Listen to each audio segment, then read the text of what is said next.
Waters here from the Waters Wake Up Call. Had a great First Time Friday this morning talking about first time road trips. 6 of us kids going in a car to Ohio. We get somewhere through the Indiana area, and we're going, and man, it's quiet in that car. Yeah. Gary, how come you're so quiet? That's my brother. Gary never pipes up. Yeah. We all look around. We left Gary at a rest stop.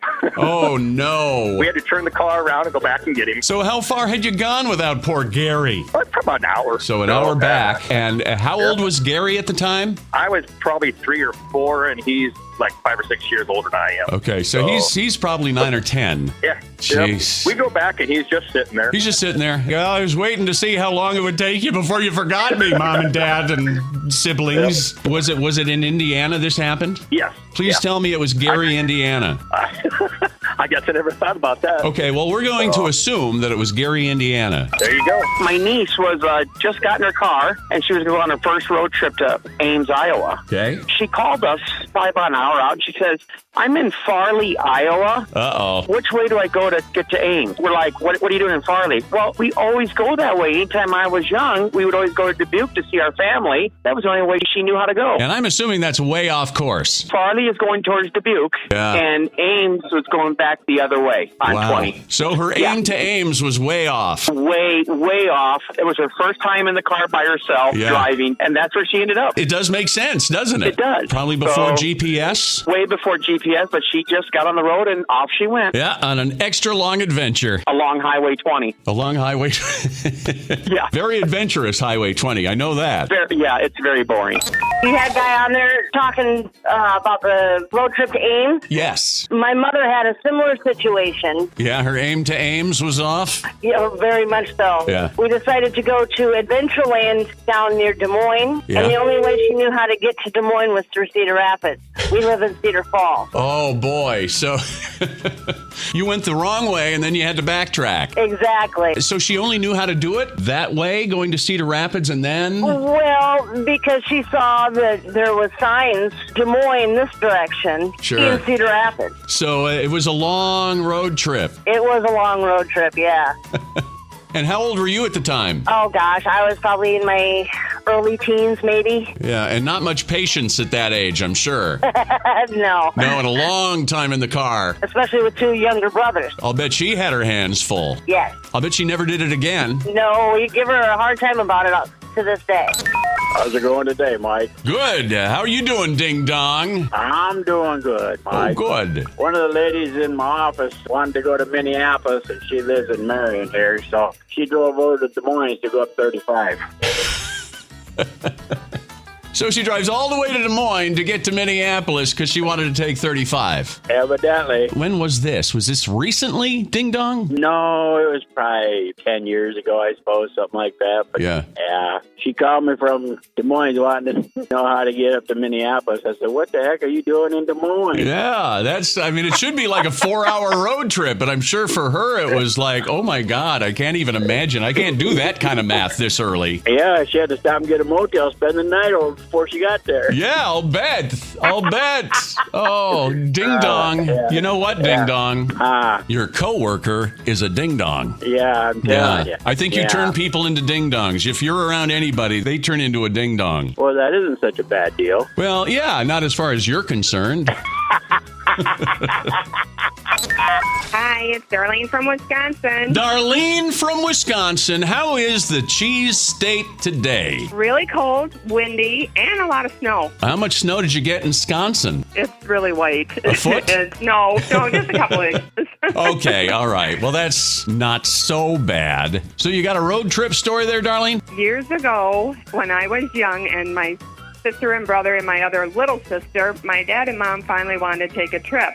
So we were going to go see my aunt down in Arizona. You know, we knew it was 100 degrees and everything else. So my father decided to take our truck with this camper on it. Of course, the kids were getting tired as we're driving, you know, around, and he's looking for a motel. And we're all just getting upset and everything else and hot. And he ends up going around a really sharp corner, and somebody met him, and he took the whole top part of the motel right off on the side. What? The whole motel? Yeah. No, just the side of the top of the roof, and it came right off and stuff, and he was like, we got to get out of here. And I was sitting there like, Dad, you can't do that. I said, we have to go in and tell the motel people. And he said, well, they're never going to let us stay here anyway. So Oh, Darlene. Oh, no. he drove on out. We went to my aunt's, and we found a different hotel that night. Oh, and a very valuable lesson, at least you learned from that. You know, if you crash into one motel and take its roof off, go to another one. Yes. Yes. Okay. All right. So we Anyway, learned you something. have a wonderful day today. Who is this? This is Mike Waters. Who's this? Oh, Mike. Yo. Good talking to you. Good talking to you as well. Love your radio show. Well, thank you, sir. I appreciate that. Who's this? Jeff.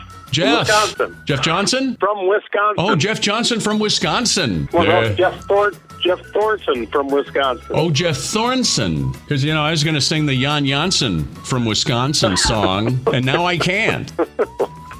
Okay.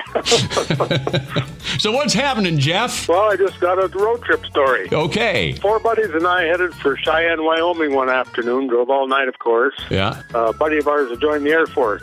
We got there early in the morning and picked him up, and so we all headed to I think it was an 18-year-old bar. We could get 3-2 beer.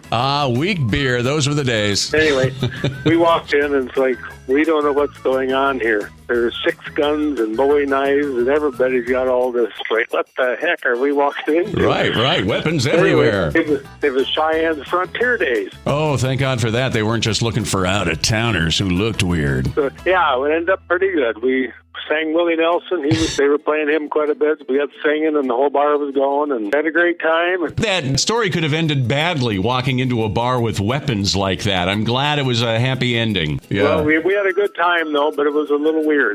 Yeah, I'll say Cheyenne, Wyoming, 74 Bowie knives, but when you hear Willie Nelson, you know everything's cool. Oh yeah. This is, by the way, the second in a row Wisconsin call I've gotten. Yeah, we love you over here. Oh, well, thank you.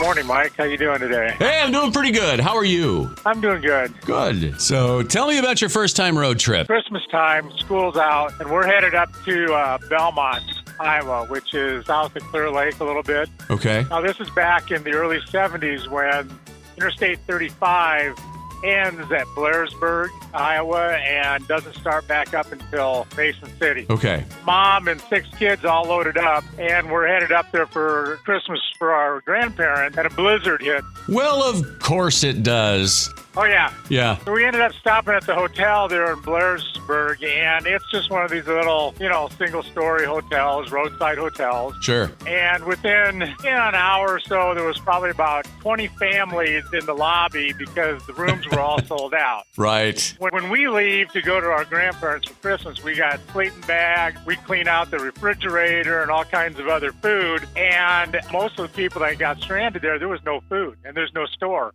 Yeah. And gas stations are gas stations. They're not convenience stores. Right. At that time. Yeah. So we ended up feeding all these kids and that from up there and just kind of having a big party in this hotel there in Blairsburg. Sounds kind of nice. Helping other people and having fun. Meeting some new friends. Well, I'm certainly glad it ended that way instead of you guys hoarding all the food and it turning into some kind of post-apocalyptic, battling for food in the tundra during a blizzard. So I'm glad it didn't end that way. No, it was fun. It was actually fun taking care of and helping and, being able to do that. The Waters Wake Up Call. Weekday mornings, 5:30 to 10. 105.7 KOKZ.